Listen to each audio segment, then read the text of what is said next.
Հայաստանի Հանրապետության պետական եկամուտների կոմիտեի հետաքննության եւ օպերատիվ հետախուզության, ինչպես նաեւ էլեկտրոնային առևտրի օդային տրանսպորտով իրականացվող փոխադրումների վարչությունների համատեղ հսկողական աշխատանքների արդյունքում Զվարթնոց միջազգային օդանավակայանում բացահայտվել է խոշոր չափի շուրջ 3.1 կիլոգրամ քաշով թաքցված ոսկու ներմուծման դեպք։ Օրերս օպերատիվ տվյալներ են ստացվել այն մասին, որ քաղաքացի ՌՕ-ն նախատեսում է Ռուսաստանի Դաշնությունից Հայաստանի Հանրապետություն ներմուծել մեծ քանակությամբ ոսկի։ Ստացված տվյալները իրացնելու նպատակով Զվարթնոց օդանավակայան ժամանելուն պես քաղաքացին վերցվել է օպերատիվ հսկողության։ Նրա ուղեբեռի մանրակրկիտ հետազոտման արդյունքում հայտնաբերվել է 3137 գրամ քաշով 4 հատ ոսկյաձող։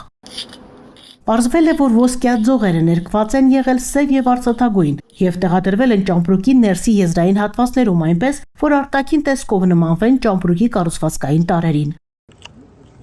Նման եղանակով փորձել են դժվարացնել ոսկիների հայտնաբերումը, ինչի մասին գրավոր հայտնել է նաև ներմուծում իրականացրած քաղաքացին։ Նախնական տվյալներով հայտնաբերված ոսկու ընդհանուր շուկայական արժեքը կազմում է շուրջ 500,000 ԱՄՆ դոլար։ Ուսումնասիրվում են նաև գույքի ծագման աղբյուրները եւ դրա օրինականությունը հաստատող փաստաթղթերի առկայությունը։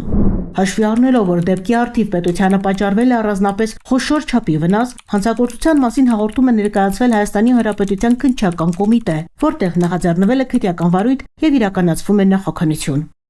Պետական եկամուտների կոմիտեի տեղեկատվության եւ հասարակայնության հետ կապերի բաժին։